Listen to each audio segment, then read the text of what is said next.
All right, the final tutorial in this series. All right, so we're going to make a duplicate of this and go ahead and just make our high poly version in case we need to use it as a guide or to snap to. And we'll just leave that be like so. And then now I'm going to just start cutting in the edges. And I have my edge flow on, so I've got to turn that off. And so here we got to make sure that we can kind of match up edges that will tie into here, just like we did with the first piece. I'm going to go ahead and I'm using the edge flow and I'm adding in an edge. Actually, I'm adding a couple. And then what I'm going to do is I'm going to collapse in between there. So it comes out pretty smooth if you do that, but you should still check it if you're not sure. And you want to obviously still balance out the edges as the length of the edges as you go around any kind of curved piece like this. So unless you want pinching, and if you want pinching, it's different. So I move this in here, just zeroed it out, and now I can look at how, does this look different? I go into my wireframe, and I'll just go ahead and slide around some verts to make sure that they're exactly where I think they should be. So I'm holding the edge slide, shift and control while I use the move tool. I'm going to do the same thing here. Kind of pull them into the center a little bit, just evening out the distance between these edges. Now this thing does go into another piece, so I have a little bit of leeway to kind of not have to futz with it too much, as long as it looks nice when we're finished. And we always have our guide to help us see that. So here I am just smoothing it to say, hey, does this look good, before I even start thinking about joining it to the other piece. And we'll move that out of the way again. So this was a little bit challenging. I actually did this before. I always do like a practice run usually when I'm doing a tutorial. For some reason this time it took me longer, but I think the results actually were better. So I guess that's fine. So here I'm just like looking where I can move some edges around. Again, I'm not worried about the uneven topology yet. I'll do that all the way at the end. I balance out the whole mesh. So right here I'm just like sliding edges a little bit, and I'm going to wireframe so I can just grab the one edge that I want to move around. So I know that'll connect right there, and then I'll balance it out later, like I said. So here, like I've got this, I'll just grab that front face, same thing. I'm going to just move these around, and then I'll actually have to add in a couple edges at least. Here I got rid of this because I had a feeling that I was going to be working something into those faces there, and I know eventually I did. And here also I just added that edge in because I know that I'm going to need like a holding edge on the outside of the cylindrical shape. Now here I'm going to slide this down, and then I'll go and grab one of my meshes and check it, because I know that I need the curvature to be right. Now I did the same trick there where I went ahead and like used the edge flow and then collapsed together between two edges. Usually it's pretty good for staying in a nice curvature fashion. Now I'm just looking for the right piece. Like, which piece is it? There we go. So here I'm adding in some edges really quick. I just need a couple to hold the one part that I'm checking. And I think I add a couple over there too, but that side's not really necessary. I had another one already that it was high poly for that side. Now this thing's doing the weird not working thing for me, so I had to use the other tool, the insert edge loop tool, but then I had to connect some stuff together because I just had some poly flow that wasn't allowing to go all the way around. There we go. Now we've got that nice and smooth. Now I can move it in. I had moved the mesh around a little bit, so I kind of had to move it up. But this is me just as I go along. I want to check this stuff because you could forget about it, and I actually did. there was a couple spots where I didn't check it, and then when I got to the end, I was like, oh yeah, I didn't check this, you know. So I know that I fixed it later, but sometimes you could just forget in general, and not remember. Here I'm just snapping the pivot so I can get this perfectly aligned, and then I can go ahead and just look at it. It actually kind of was hard to see really, really well, because there was just so many edges here. I was having a hard time figuring out what was what. But I eventually came up with a solution. And here you can see I'm just sort of moving these around a little bit, sliding. I think I slide the edge down a little bit too, maybe not. Because that's a little like kind of crook that's in the actual camera, so I didn't want to adjust it too much. But you can see with the smoothness here, like it actually, I went ahead and smoothed it, like actually put the smooth preview on so I can see was this thing following the actual smooth piece, and it was, so I didn't actually have to have that sticking out so much. So that ends up working out just fine, just leaving it basically like that, and adding in, you know, some edge loops in here. I'll add in another edge loop, and I think this one didn't work either. Like for some reason, like I said, that the insert edge loop tool, or I should say the cut tool, sometimes doesn't work, and then I have to use the insert edge loop tool. It's very weird. I'm not sure why it shuts down like that. If somebody knows the answer, leave it in the comments. So if you're watching this on YouTube. Okay, so here I'm just basically deciding, okay, I'm going to just cut through, and then I'll just recollapse these triangles again. So there we go. And again, so I'll balance those out later. So at the end, I go through and make sure everything's nice and even. And here I'm adding this back in, but I think I end up removing it. Sometimes you're working on something, and you know you think you're going to go one way, and then you change it later, and that's perfectly fine. That's just part of modeling. As long as you know how to, you know, recover fairly quickly, you'll be good. So here I'm just kind of visualizing how I want my cuts to go in and where they're going to hit the mesh. So like here, that's a flat face, so it doesn't matter if I pull that down. It's not really holding that curvature. So I can go ahead and play with that a little bit. And then I know it's going to leave some n-gons, and I might have some triangles, but I'm confident that I can work those out later.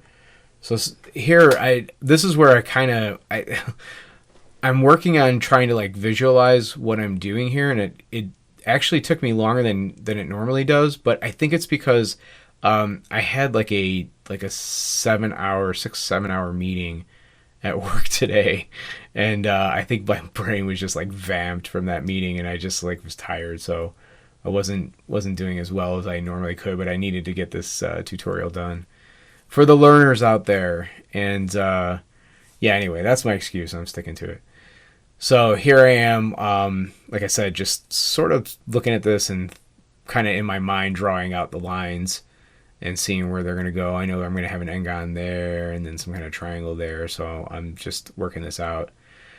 And sometimes I just decide to like go ahead and cut, like just start cutting and see where it ends up. Like, so here I'm like, okay, I think I'm just going to start cutting this thing and see where I could do.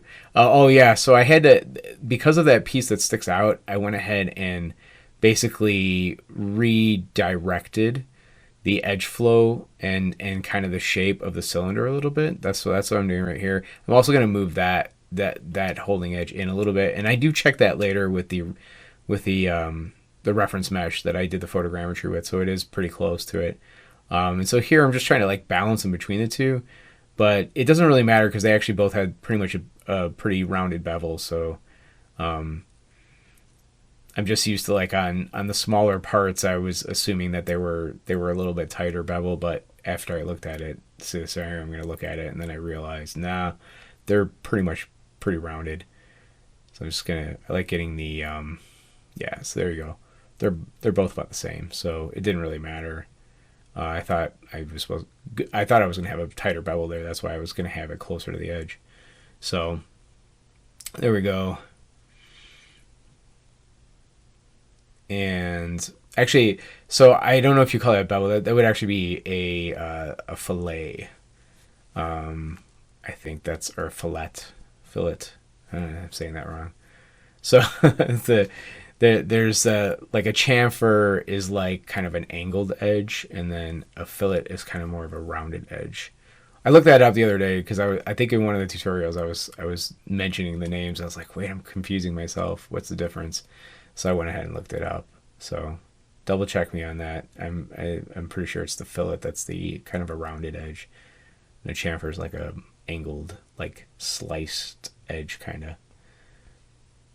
Okay, so here again, just now I'm like ready to actually start cutting because I think I've got this thing figured out. So I know I gotta surround this, basically cut a like a pretty good size gap so that I can have a nice transition from each piece, as we saw in the actual reference mesh. That's why it's like if you have a way to have like a reference mesh or do like a photogrammetry model, but you need to clean it up, it's a really great way to start off with something that obviously is going to be a good guide. Doesn't really do a clean model for you, but it will let you, you'll know if you're screwing up or you're way off base or something like that.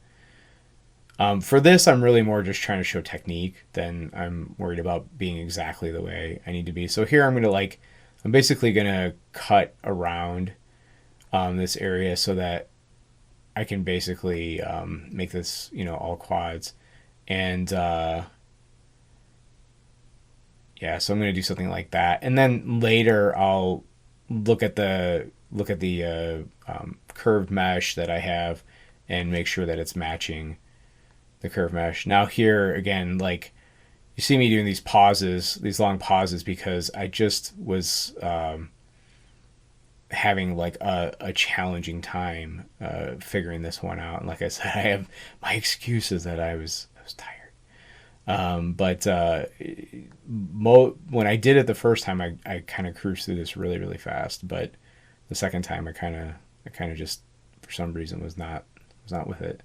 Maybe I should have waited till the morning to do it, but so if you run into that and you just like, sometimes it's a good idea to like take a break, right? I was really motivated to try to get this done today, and that's why I'm working on it. But it's maybe I would have been better off if I just waited. So yeah, we went off a little off of the curve right there. You can kind of see how there's like a it's a little bit wonky looking, but once we're connected to the other piece, the half cylinder piece, it'll work itself out. And we also have our reference mesh that we could always like look at and make sure everything snaps. All right, so this mess right here that we're looking at, I know that I'm probably just going to delete out these edges and then see what I can rework. Sometimes it's easier to just get rid of everything and look at it with fresh eyes. Here I'm going to delete out these because I know they've got to go, and then it's pretty much time to combine these meshes together so we can start bridging stuff. And there we go, combined them. So now it's just a matter of like bridging some edges together. And then, of course, there's still some topology, working out quad geometry to do here. So I'm gonna stop there, and I'm gonna bridge up to there because I have like a vert sitting here, and I'm just trying to like figure out how I was gonna do this one piece right here. So just decide to go ahead and bridge that one part, and then bridge the other parts, and then look at it with the fresh eyes again. So fine, I had a straight vert there. Get rid of that, and then combine these together, and then look at it from that point of view and see what I can work out. So now I'm thinking about like, could I drive another edge through here and then basically merge it with that? And so then I decided, no, what I'm going to do is I'm going to just collapse it. Or I'm sorry, I tried collapsing it, and then, yeah, I did actually eventually, yeah. So, and then I snapped it to the other verts that it should have been in line with, and then went ahead and just bridged it again. So here I know I have an n-gon right there, and then there's a triangle just a couple polys up. Just a couple polys up and a left-hand turn, or something like that. So here, like, I know that once I put that edge there, then I have a quad, but then I have a triangle, right? So, but the question is, like, what happens if I just go ahead and, collapse those edges or target weld them down? Will that work? And here I'm actually going to delete that edge. So delete the edges in the center because I want to get that nice chamfer. Because this model is not meant to be, it's supposed to be at least subdivided once, right? So I would actually smooth it one time when I'm done with it. And I'll show that at the end. So there I just went ahead and grabbed that edge and deleted it. I got rid of it. But this does, like, there's a little bit of wonkiness there. It doesn't actually look that bad, but at the end I do go ahead and bring another mesh underneath there, the smooth mesh underneath there, and make sure that everything's kind of lined up better. Because I did see some spots that didn't look as good as I wanted. And then here, I think I just target weld these together. I'm just going to go ahead and use the target weld and just drag those.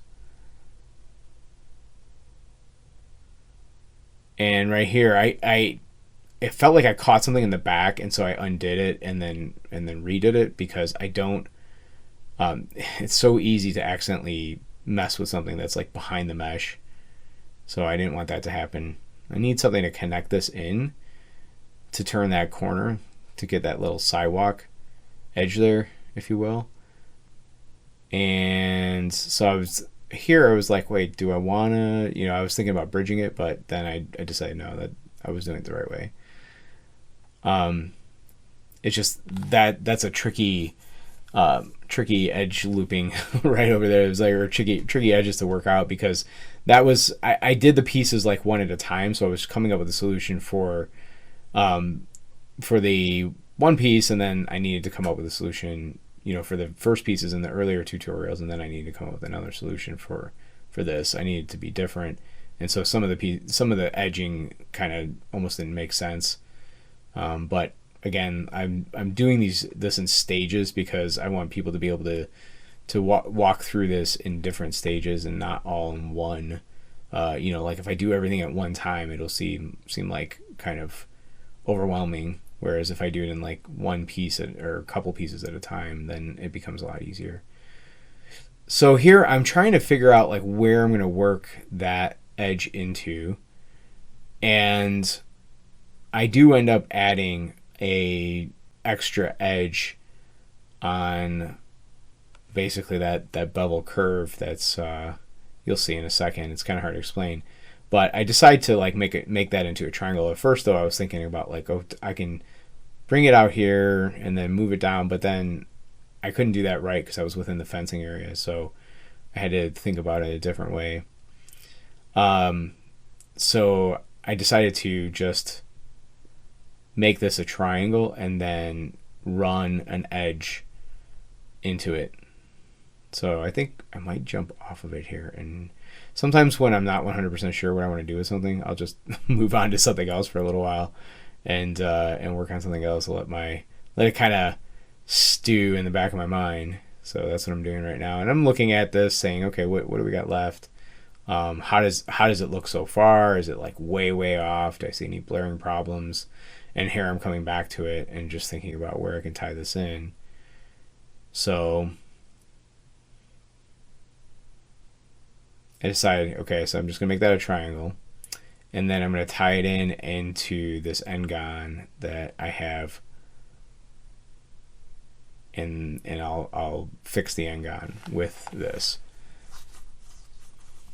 So the triangle becomes a quad, and then the n-gon gets basically split into multiple polygons.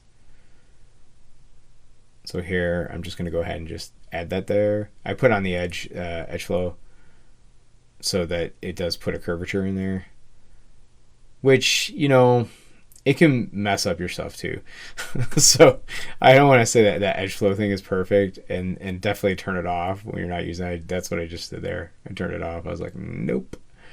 Yeah, it sometimes it works great, and then sometimes it's just not great at all. So, and here again, at this point, I was like, okay, I know I'm gonna have to bring in my reference mesh and just rearrange this thing. So I'm just gonna try to get it to what I think might be good, and then I'll fix it later. That was kind of like my attitude when at that point.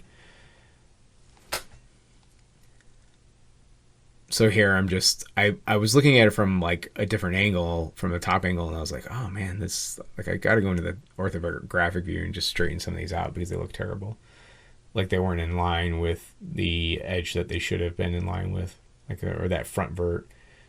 So that's all I'm doing there is like snapping, so it's in line with that front vert. Okay, so now I know I still have this one triangle right here, and I also have a triangle there that's like kind of sitting there in that little nook.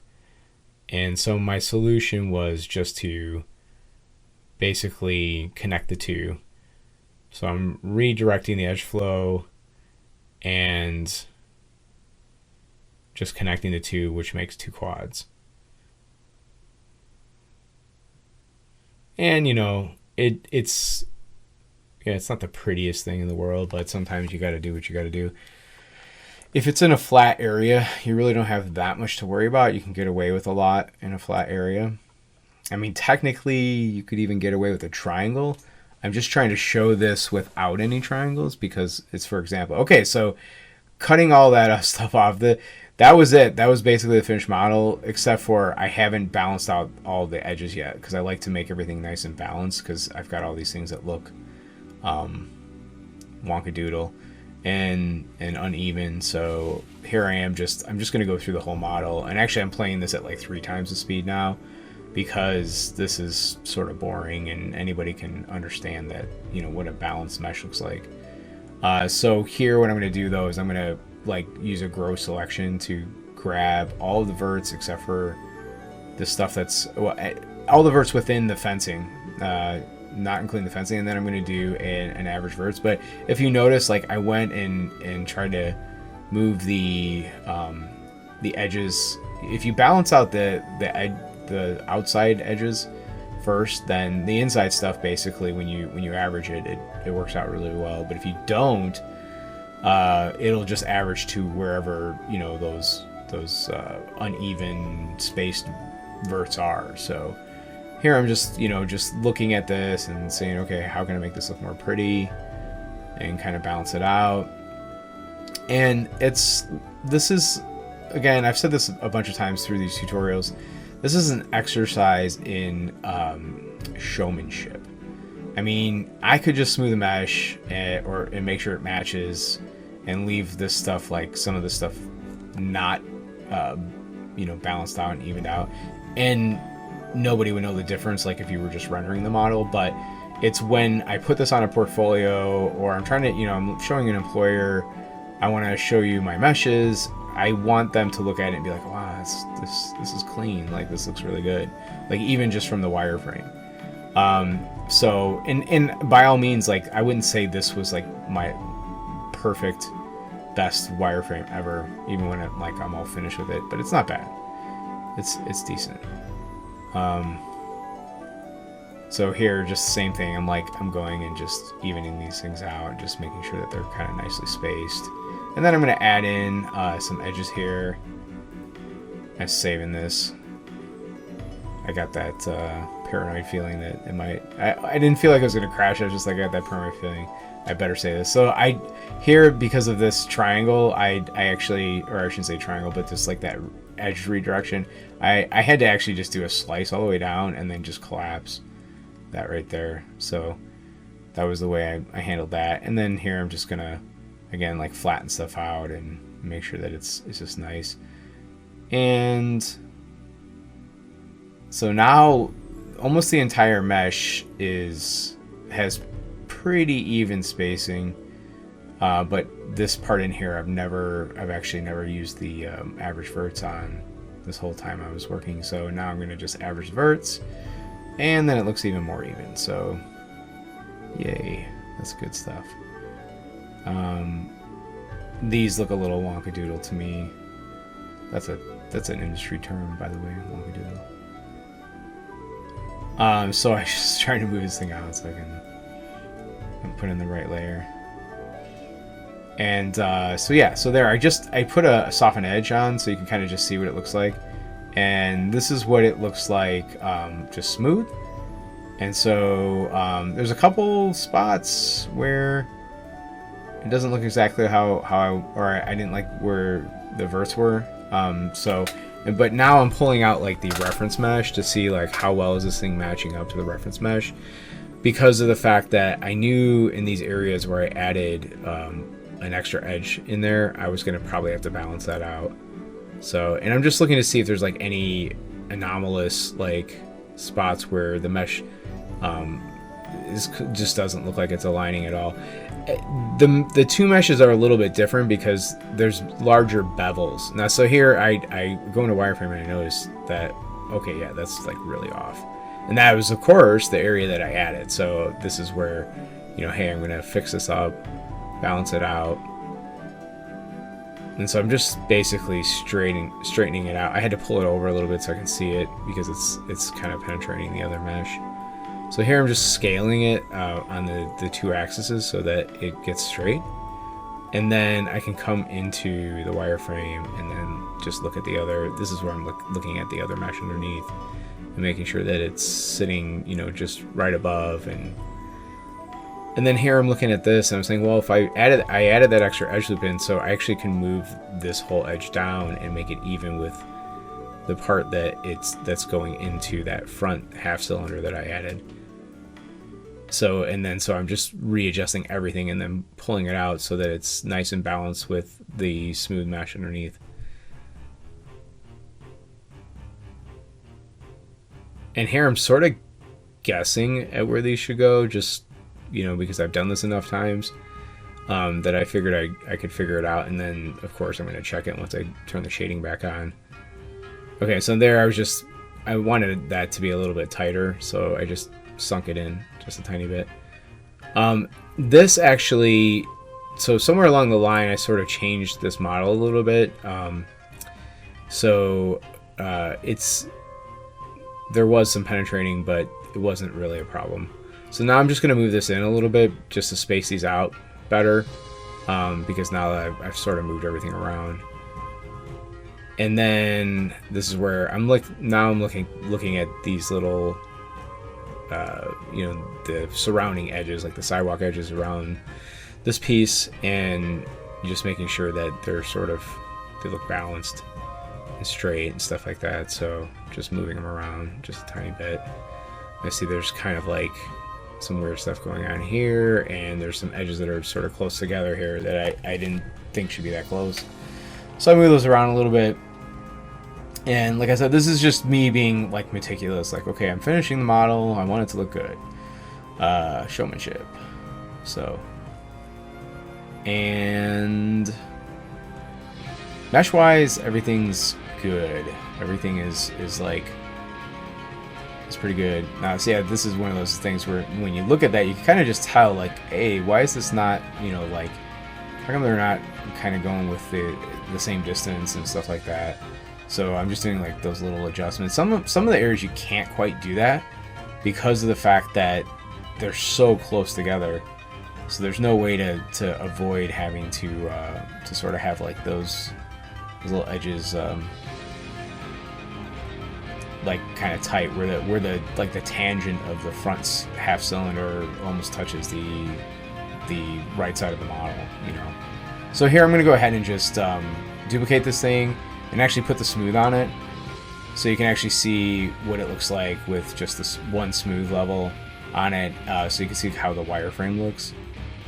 So it's nice. It looks really, really nice. I know the smooth shading's, you know, obviously just as good as this, looking at the viewport. But what I wanted you to see is the wireframe. So like when it's all done, everything is very, very well balanced and just really pretty to look at. So I hope you enjoyed this. I hope you can learn a lot from these tutorials. By no means am I perfect, but I've been modeling for a while, so I wanted to share the knowledge with anybody who's willing to learn. And yeah, that's it. So, hey, thanks. Dare to dream. Have a great one.